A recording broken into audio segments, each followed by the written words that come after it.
The value is in the story. And this morning, I have to take you all the way through the Old Testament. Value of the temple is in its story. This idea of a temple, the first one's a tabernacle when they got out of Egypt. Then we have the building of the temple when they take the promised land. Solomon builds it. Then there's a lot of generations of not following God. God spanks them, destroys that temple. They go into Babylon for 70 years. Then they go back and rebuild the temple for the second time. And meanwhile, God is saying, I want to be your parent. I want to be with you. So the story of the temple is rich.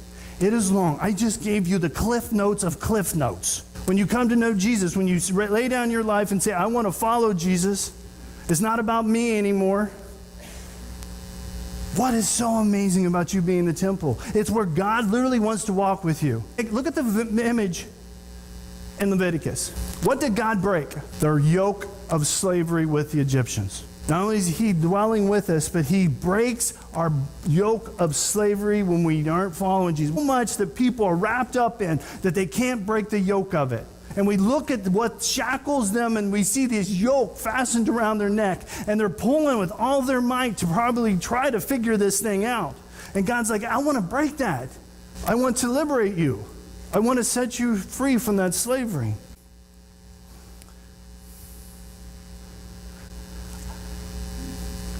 All of us that know Jesus and decide to follow him, the temple is here.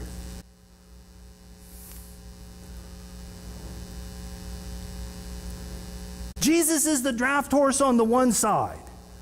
And he says, take my yoke, not your yoke.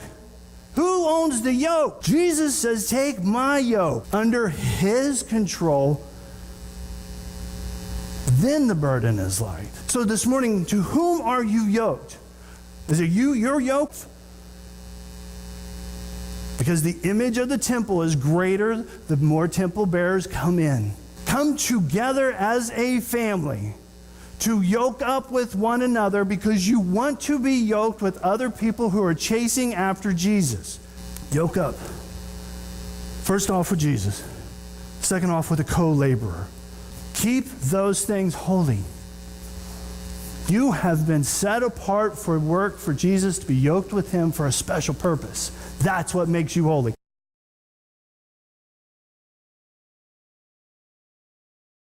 We are the temple and its caretakers.